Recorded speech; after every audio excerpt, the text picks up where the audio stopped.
진짜 신기한 게 뭐냐면은 이 펜타닐은 최근에 새로 나온 약이 아니에요.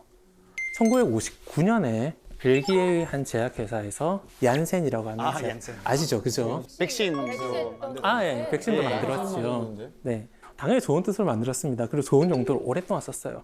그런데 지금 한 60년이 지난 지금 갑자기 펜타닐이 역주행을 하고 있는 거예요.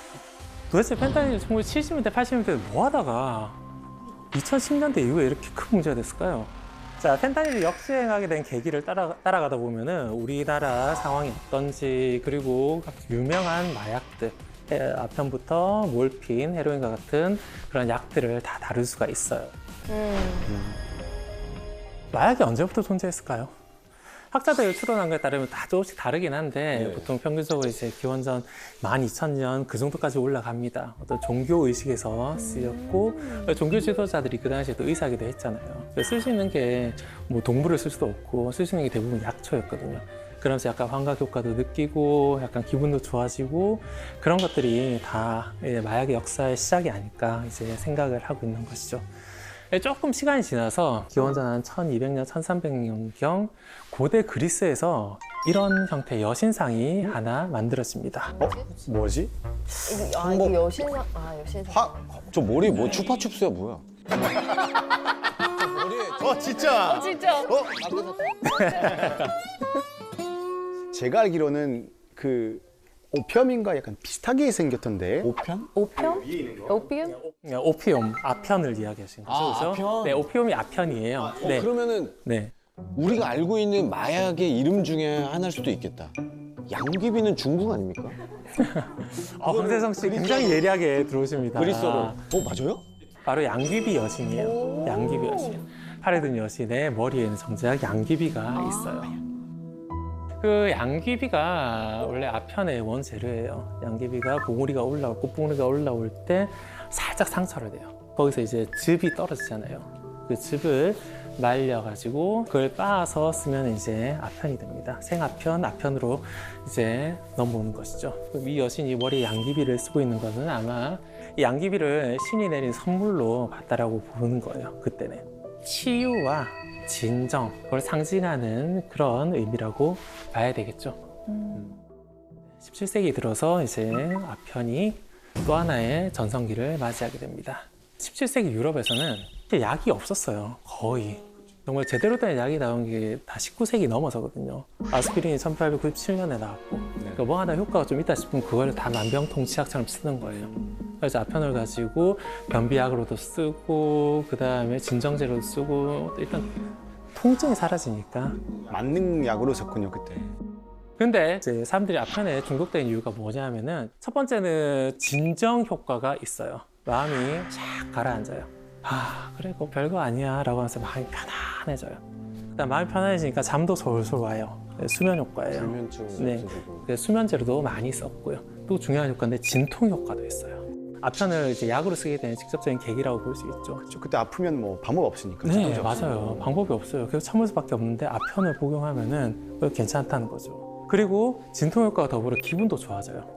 이 네 가지 케이스가 굉장히 심각한 부작용도 나타냅니다. 말초신경에서 일단 구역질을 일으키고요. 아편의 성분이 뇌로 들어가서 호흡마비가 나타나요. 기본적으로 숨을 쉬라는 걸 이렇게 신호를 보내줘야 되는데 숨을 못 쉬게 만들어요. 숨을 못 쉬면 되게 괴롭거든요. 그 고통을 느끼고서 빨리 호흡을 해야 되는데 그 고통도 지워버린다는 거예요. 진통 효과가 너무 좋으니까. 죽는지도 모르고 죽는 사람 많아요. 네, 맞습니다. 맞습니다. 숨을 쉬어가지고. 그 다음에 안 그래도 이렇게 숨쉬기 힘든데 잠도 와요. 그러니까 자다가 그냥 네, 구역질을 하다가 그렇게 죽는 사람이 굉장히 소질이 다 많다는 거죠. 맞춰지네. 아예 죽기 딱 좋은. 근데 그 과정에서 또 내성도 생겨요. 그래서 더 많은 양을 쓰게 된다는 거죠. 그럼 뇌는 그에 이제 뭐 적응하겠지만 우리 몸은 더 심각한 부작용에 시달리게 되겠죠. 그러네요. 그리고 아편계열 진정제라고 부르는 물질들은 대부분 금단 증상이 즉각 나타나요. 바로. 약을 사용을 안 하잖아요. 그럼 바로 그 다음 날부터 구역질부터 시작을 해가지고 열도 올라가고 공격적으로 바뀌고. 근데 그런 증상이 아편 하나만 복용하면 전부 다 사라지는 거예요. 한 번 잡히면 네, 끝없이 괴롭게 하는 거예요. 그러다 보니까 자연스럽게 중독에 빠지게 됩니다. 땀도 뻘뻘 흘리고 공격적으로 바뀌고 우리가 흔히 생각하는 마약 중독자들이 금단 증상의 이미지가 보통 여기서 유래했다고 생각하면 됩니다. 이 아편 때문에 전쟁도 일어났어요. 그죠? 아편 전쟁이라고 하는 아주 거창한 이름의 전쟁이 있죠. 이거 무슨 사진이에요? 이게 오피엄 하우스 그런 거죠. 네, 맞습니다. 청나라의 아편굴이라고 보면 되죠. 지금 다 아편하고 있는 거예요? 네, 맞습니다. 아편을 흡입하는 거예요. 그 전에는 아편을 먹었었거든요. 먹고 물약으로 마시고 그랬었는데 어느 순간 이제 흡입하니까 뇌로 바로 들어오는 거예요. 아, 더 빨리군요. 네, 효과가 훨씬 더 직접적으로 강하게 들어오는 것이죠. 그러니까 한참 일해야 될 사람들이 이렇게 일 안 하고 누워있고 그 다음에 일 안 하는 사람들도 좀 건강하게 쉬어야 되잖아요. 근데 이렇게 중독에 빠져가지고 굉장히 위험한 상황에 처하니까 이제 청나라에서도 특단의 대책을 내렸고 그래서 결국 전쟁이 일어났고 그래서 지금까지 이어지고 있다는 것이죠. 그런데 이렇게 아편의 역사가 쭉 이어져 오다가 독일의 한 약사가 아편의 주 성분을 분리하게 됩니다. 뭐 머핀 아니에요? 네, 그렇죠. 몰핀입니다. 바로. 그게 거기서 나왔어요? 네, 몰핀이 아편의 주성분이에요. 생약제를 그동안 계속 썼었는데 생약제에서 주성분이 분리된 최초의 물질이에요. 몰핀을 분리해냈던 이유가 뭐냐, 그 계기가 중독성 없는 아편을 만들어 보겠다라는 그런 생각에서였어요. 중독성 없나요? 아이러니하다. 조금 아이러니하죠, 그죠? 네. 왜냐하면은 그때 생각 자체가 그랬어요. 아편이 그 효과를 내는 주된 성분이 몰핀이긴 한데 몰핀 함량 20%를 안 넘어요. 그때 이제 순진하게 생각했던 거죠. 몰핀은 분명히 아까 이야기했던 아편의 좋은 효과, 진정, 수면, 진통, 행복 이것들만 담당하고 다른 물질들과 섞여 있어서 아편의 부작용이 나타난 거다 생각한 거예요.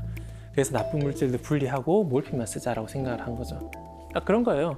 우리 몰핀이는 착한데 예, 내 친구들이랑 섞여 있어가지고 환경이 안 좋군요. 만나서. 아, 얘는 착한데.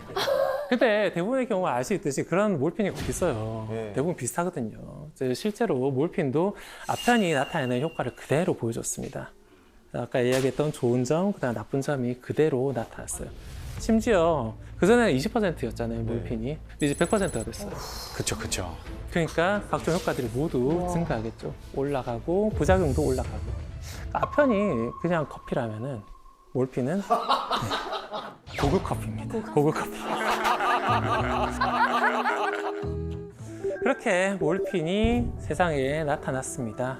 처음에는 이 몰핀을 잘 몰랐어요. 그러니까 우리 착한 몰핀이는 좋게 써야지라고 생각하면서 그냥 마구 썼습니다. 이렇게 효과 좋은 몰핀 어떤 사람들한테 많이 썼을까요? 혹시 뭐 짐작하는 게 있으신가요? 그런 고통이라거나 진통 뭐 이런 것 좀 효과 있으니까 네. 약간 상처 많이 입는 사람들 네. 아닐까 싶어서 어, 군인? 군대? 아. 아니면 그 연세 많으신 노인분들 원래 나이가 들면 들수록 잠도 더 안 오고 네. 그리고 좀 거동이 힘드니까 네, 제가 먼저 말씀드릴 거는 아이들이에요. 아이들요? 신생아. 신생아. 충격적이야. 애기? 우리 신생아들 좀 잘 울잖아요. 애들 계속 잠도 안 자고, 수면 사이클도 안 맞고 되게 힘들잖아요. 애 키워보신 분들은 다들 아실 거예요. 그죠? 그래서 신생아들을 재우는 용도로 몰핀을 썼습니다. 수딩은 네, 진정시키다라는 뜻이에요. 광고를 했어요. 와, 진짜 몰랐구나. 사실 제가 애기 울음을 멈추는 법 해가지고 검색을 막 하다가 네. 이거를 봤어요. 아. 이게 이제 충격을 받았던 게 뭐였냐면은 일단 저 미세스 윈슬로가 저분이 신생아를 담당하는 간호사였던 거. 제가 간호사였는데 너무 충격을 먹어가지고 범죄자.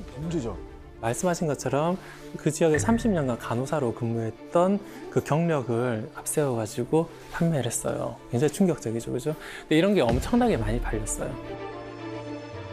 보면 주사기 지금 들고 있죠? 그 애한테 먹이는 거예요. 근데 애한테 먹이려면은 애는 가루 못 먹잖아요. 네. 무조건 시럽으로 먹여야 되잖아요. 이거 어디에 녹였냐면은 술에다 녹인 거예요. 우리 아직 물도 못 마시는데.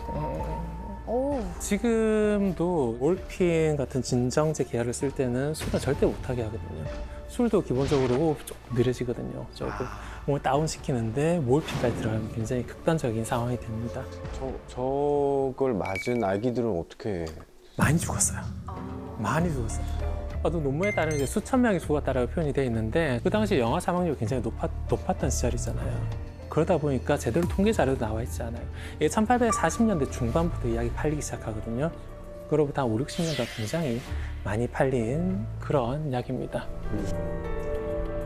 자, 몰핀의 통증과 관련된 진통 효과도 몰핀 대중화에 굉장히 큰 역할을 합니다. 특히 전쟁터에서요. 전쟁터에서.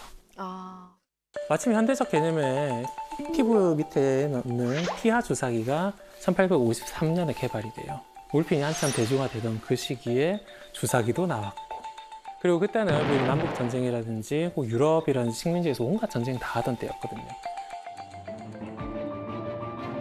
그러다 보니까 기관총 같은 것도 이제 막 초기 형태 개발이 되고 무기 성능도 좋아지고 그러다 보니까 간단한 통증이 아니에요. 심각한 부상을 입은 사람들이 너무 많잖아요.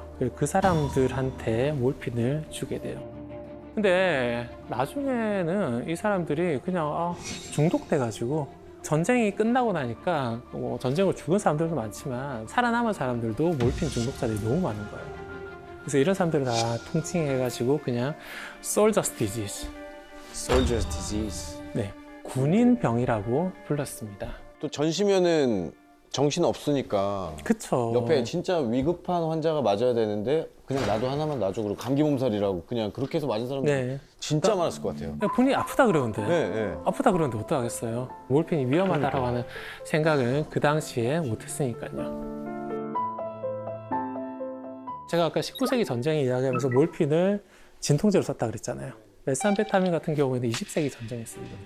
일본, 그 다음에 독일 두 군데요. 심지어 권장했어요. 더 강력한 군인들 만드는 그쵸. 강력한 군인들을 만들기 위해서 지치지 않고 독일 전격전 하려면은 그 당시 이야기하잖아요. 3일간 잠을 안 자고 탱크를 몰았다 이야기를 하잖아요. 그 정도 놀라운 속도로 진격할 수 있었던 게 이런 메스암페타민의 힘이라고 보통 이야기를 하죠. 일본군도 마찬가지였고요. 특히 일본 가미가체 부대 같은 경우에는 죽기 전에 마지막 자살 비행하기 전에 일왕이 건네주는 플로폰 차를 마시고 비행을 하는 경우도 많았다고 합니다. 자, 시대의 차이는 조금 있긴 한데 우리나라 일제강점기 시절에도 비슷한 사례가 있습니다. 아편과 몰핀에 중독된 사람들이 굉장히 넘쳐났어요. 양귀비죠, 그죠? 양귀비가 비교적 그 당시에는 좀 흔하게 재배가 됐다는 거죠. 자, 이렇게 양귀비를 든 아이들의 사진도 남아 있는데 당시 사람들은 몰핀을 이제 몰핀이라 발음하지는 않고 일본어로 모루히네라고 불렀어요. 몰핀을 뜻하는 단어죠.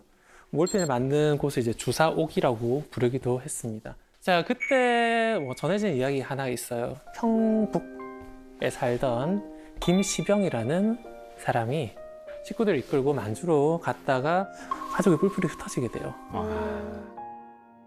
그때 12살짜리 딸 연우리라고 하는 애가 있었는데 12살짜리 연우리를 결국 4년 정도 지나서 만나게 돼요. 딸을 그쪽으로 만나서 딸을 어떻게 했을까요? 딸을 주막집에 팔아요. 어머. 4년 만에 만난 딸을. 아빠가 몰핀 중독자였어요. 몰핀을 막기 위해서 70원이었다고 해요. 그 당시에. 그 70원 때문에 딸을 주막집에 팔아요. 근데 더 충격적인 건 뭐냐면은 그 딸도 몰핀 중독자였거든요. 12살인데? 그래가지고 몰핀 없이는 하루도 못 사는 그 상황이 너무 견디다 못해서 나중에 도망을 칩니다. 도망을 치고 음식점 주인이 신고를 하고 그러면서 이제 알려지게 돼요. 자신귀 부녀로 그 당시에 소개가 됩니다. 자기 몸에 주사를 넣는 그런 사람이에요. 그래서 몰핀 중독자들을 부르는 그 당시 용어가 자신귀였어요. 자신귀. 네, 근데 사람들도 완전 바보는 아니에요.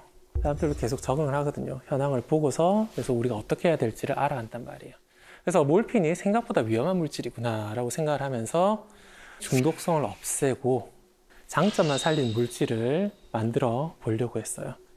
또 좀 왠지 불안하죠? 5편에서 벌써 했는데 심지어 이때는 몰핀 구조도 모르는 때예요. 몰핀 구조가 1920년대에 제시가 되고 제 밝혀진 건 1952년이에요. 1850년대, 60년대 이때는 구조도 모르면서 화학 기술을 조금씩 이제 늘어갑니다. 그러면 그 시절에 이제 화학 기술들을 막 접목을 해가지고 여기도 건드려 볼까, 여기도 건드려 볼까. 근데 어쨌든 이렇게 뭔가 하나 나와요. 또 뭐가 탄생했어요. 네. 그게 바로 헤로인입니다. 아, 와. 자, 헤로인은 뇌로 몰핀보다 더 잘 들어가요. 효과도 2배예요. 효과가 2배란 거는 부작용도 부작용도 2배. 2배라는 거죠.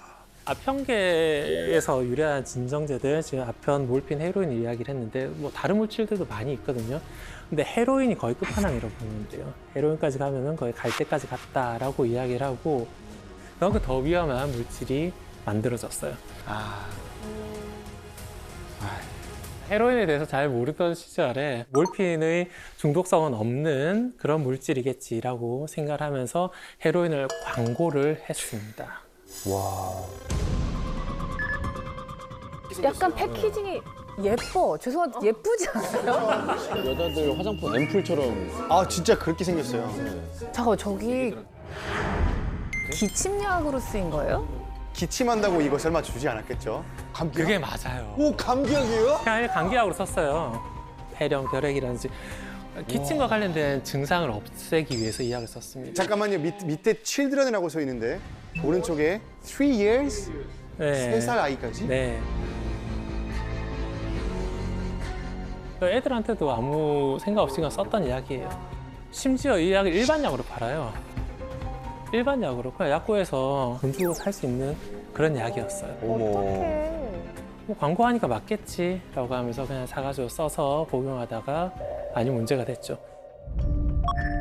5년 전에 몰핀을 끊었다가 이건 중독성이 없다라는 그런 내용을 보고서 이건 괜찮겠지라고 하면서 헤로인에 중독된 사람이 있어요. 60세 환자인데 네. 헤로인 중독으로 실려왔죠. 이 사람의 직업이 뭐냐면은 의사예요. 아 의사? 의사면 그 분야에 대해 제일 잘하는 사람이잖아요. 네. 그럼에도 불구하고 얘 회사 광고에 낚인 거죠.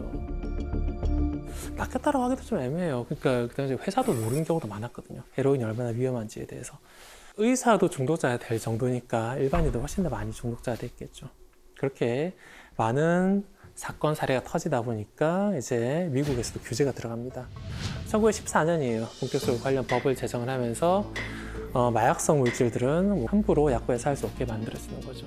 자, 헤로인은 정말 타이밍을 기가 막히게 탄 거예요. 헤로인이 만약 좀 더 뒤에 나왔더라면 관련 법 규제 때문에 시장에 진입하지 못했을 것이고요. 그다음 아주 초기에 나왔더라면 그 뒤에 나온 효과가 더 강한 물질이 자리를 대체했을 거예요. 마지막 끝물을 타고서 딱 진입을 해가지고 중독자들을 너무 많이 만들어 버렸어요. 찾는 사람들이 있으니까 이걸 공급하는 사람들이 생겨나죠. 마침 1914년 그때부터 이제 마피아들도 좀 성장하잖아요. 불법으로 헤로인을 공급하고 나중에 그에 중독된 사람들이 늘어나고 악순환이 이어진다는 거죠. 2010년 유엔에서 나온 자료를 보니까 아편계 진정제 시장을 한 65조 원 정도로 평가를 하더라고요. 그중에서 한 55조 원이 헤로인 시장이에요. 지금 우리 100년이 지난 이 시점에도 헤로인이 아편계 관련 물질에서는 메이저가 되어 있다는 것이죠.